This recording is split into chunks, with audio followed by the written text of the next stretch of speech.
My name is Carolyn Walker. I'm 62 years old, a retired school teacher, and a widow for the last 7 years. I live alone now in a modest house filled with memories, most of them shaped by the love I poured into raising my only son, David. A few months ago, I gifted David and his wife Melanie a fully paid home, no mortgage, no debt. I used my life savings, told myself it was a gift of love, a foundation for their growing family. I chose the paint colors, assembled furniture in my garage, even sewed curtains by hand. It wasn't just a house, it was a piece of me.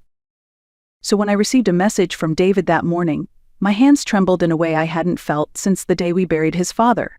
The screen glowed with a simple sentence. "You won't be joining us on the family cruise. Melanie prefers to keep it just family."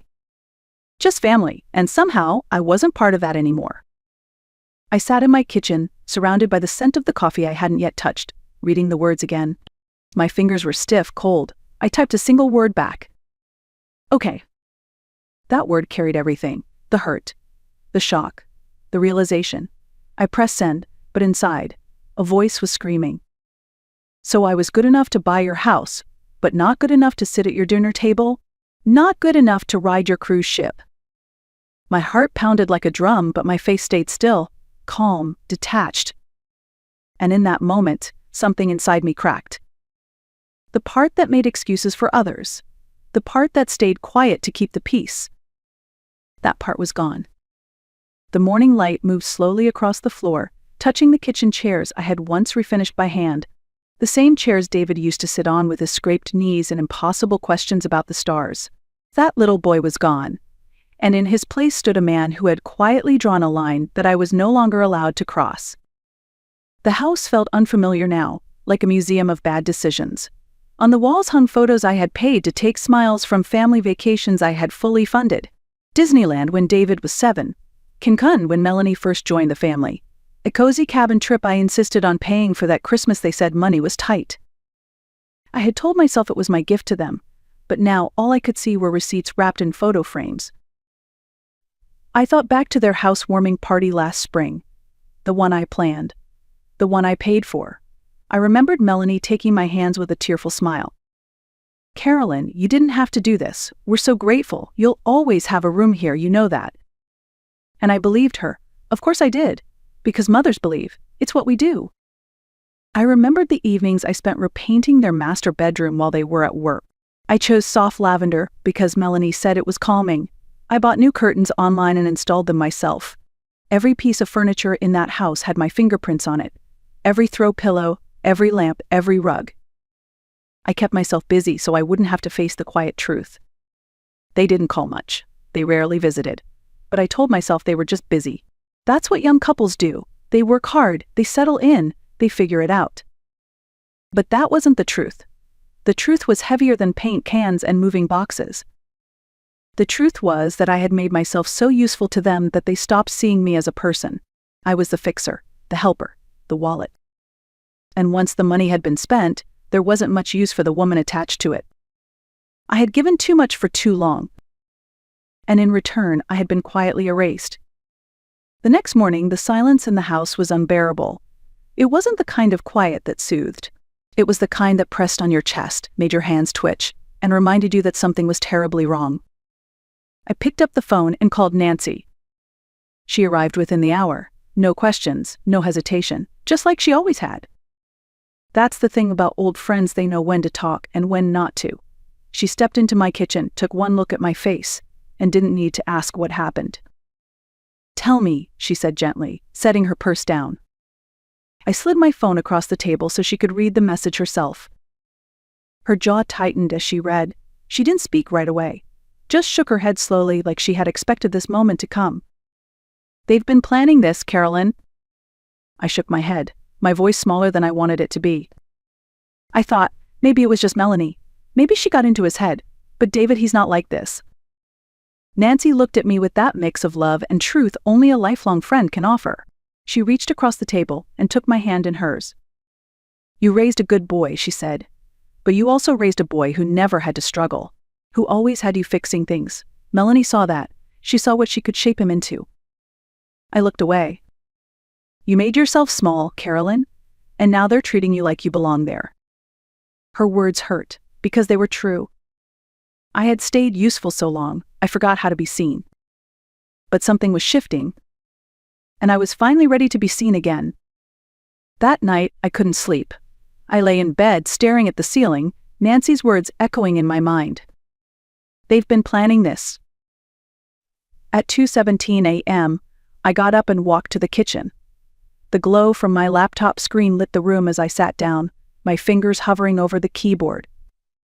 For years, Melanie had handled most of my online accounts. It's just easier, she'd always say with that syrupy voice. You shouldn't worry about these things in retirement. And I had believed her. I wanted to believe she was helping. I wanted to believe I still mattered. But that night, I logged in with a different kind of awareness. So at first glance, everything looked fine.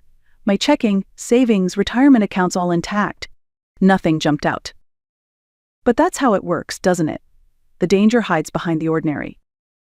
So I dug deeper. And there they were, multiple transfers, small amounts, spread over time, labeled things like property maintenance, home repair, emergency fund. But I hadn't approved any emergency repairs. I hadn't authorized any linked payments. I clicked further. The destination accounts weren't in my name. They were in Melanie's. She had added herself as a secondary user, quietly, smoothly. She had been skimming from me, bleeding my account slowly, so it wouldn't raise alarms. So this wasn't just a case of thoughtlessness. This was theft, with a smile. And David? Was he blind? Or did he just not care, as long as the money kept flowing? I sat back in my chair, heart racing, not with fear, but with something colder, sharper. A clear realization settled into me like ice. They weren't planning to hurt me later. They were already doing it. And they thought I'd never notice. But I had noticed. And I wasn't going to sit quietly anymore. By morning, I had already made up my mind. No more silence, no more waiting for another betrayal. It was time to move. I called Mr. Harris, my attorney. He'd handled my affairs for years, helped with my will, my retirement planning, even the documents I signed when I transferred the house to David and Melanie. He picked up right away. And Mrs. Walker, good to hear from you. Everything all right? No, I said calmly, and that's why I need to see you today. He cleared his schedule. Within hours, I was sitting across from him in his office, hands folded neatly in my lap. I want to reverse the house transfer, I told him. Lock down every account. Cancel all powers of attorney. Every single one. He paused. Not because he disagreed, but because he understood what that meant. This could cause tension, he said gently. They already caused tension, I replied. I was just too blind to see it. He nodded. Very well, we'll begin the reversal process. But Carolyn, if you suspect financial abuse, we'll need evidence. Detailed records. I have some, I said, and slid a printed spreadsheet across the table. And I want more. He raised an eyebrow. Are you open to hiring a private investigator? I didn't hesitate. Hire whoever you trust. He nodded again. Then we move quickly. I'll begin the filings. And the investigator can start building the paper trail. As I walked out of his office, something in me had shifted. It wasn't just about stopping them anymore. It was about reclaiming myself quietly, methodically, and with the kind of strength they never saw coming. That afternoon, I returned home and sat at the kitchen table, the sun warming my face. For the first time in weeks, my hands didn't shake. They thought I would stay quiet. They thought I was still the woman who signed anything placed in front of her with a polite smile. But that woman was gone. And the one who replaced her had no intention of being erased. The next morning, I found an envelope slipped under my front door. White, plain, familiar. Melanie always used those when she sent over paperwork she'd helped organize for me. On top was a yellow sticky note in her looping handwriting. Just sign whenever you're ready, Mom. It'll make everything easier while we're away. I hadn't heard the front door open, which meant they had probably sent someone else perhaps before leaving for their cruise. They were already gone, off on sapphire blue waters, sipping cocktails and posing for photographs. Meanwhile, this little envelope waited on my kitchen counter, patient as a trap. I opened it carefully. The documents inside were professionally typed, tidy, precise. On the surface, they looked harmless, routine updates, estate simplifications, household authorizations. But as I read line by line, My stomach turned. Buried deep in the legal jargon was a new power of attorney. Permanent. Tane. Irrevocable. It would grant Melanie complete control not just over my finances, but my property, my medical decisions, even the authority to admit me into care facilities without my consent. They weren't waiting for me to grow old or weak. They were preparing to take everything while I was still alive. It wasn't about inheritance. It was about control.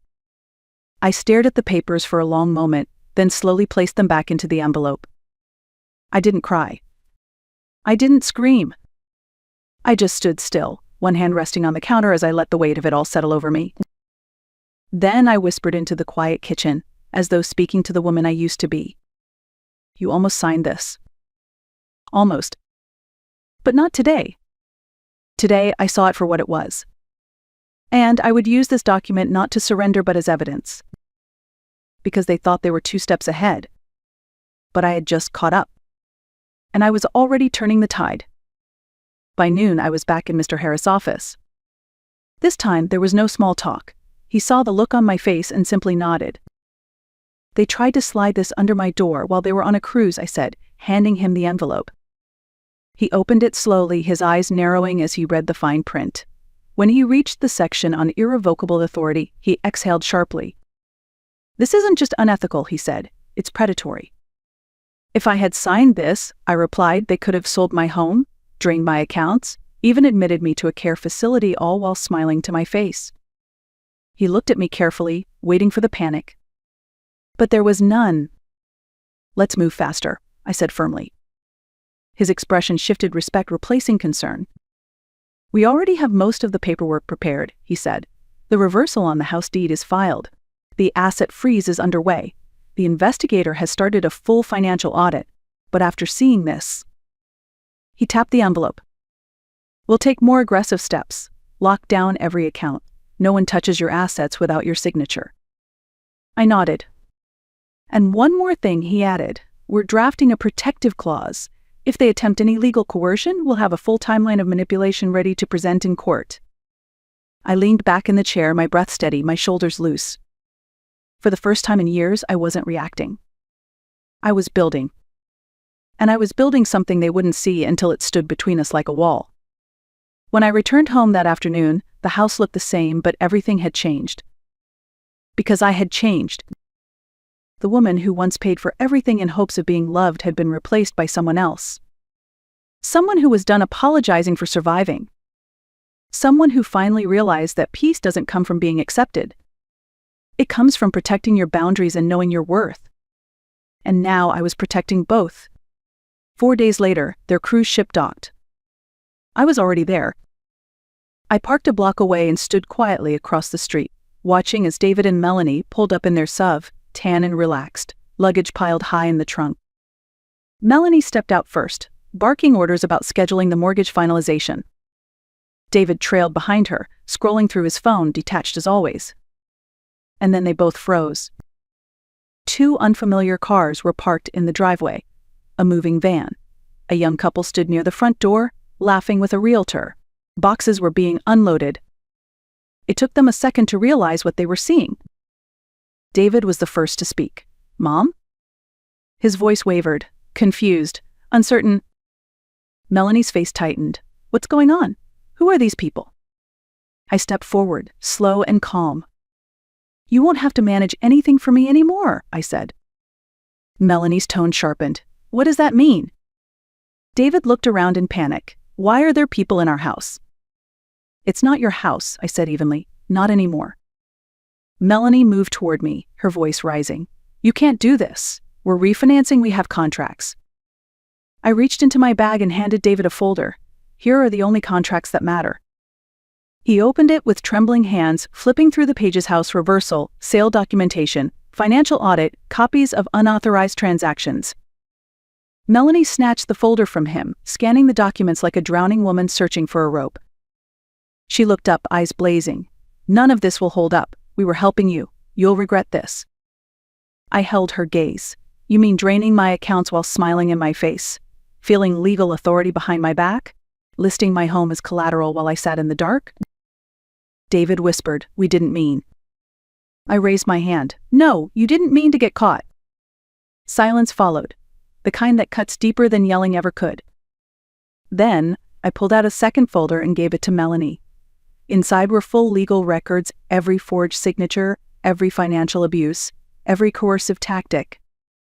If you take me to court, I said calmly, this becomes public record. They stood frozen, pale, defeated. I looked at David, my son, and said my final words. I was your mother. You made me your target. Then I turned and walked away. I didn't look back. I drove home slowly, the sun dipping low behind the rooftops. My new apartment was modest, no marble counters, no curated furniture, but it was mine. Fully mine.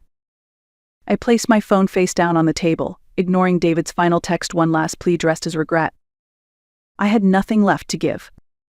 And in that emptiness, I found something I hadn't felt in years. Freedom. They thought I would fall apart without them. But the truth was, I had been buried under them for far too long. Quiet doesn't mean weak. It means listening. And now I speak only for me.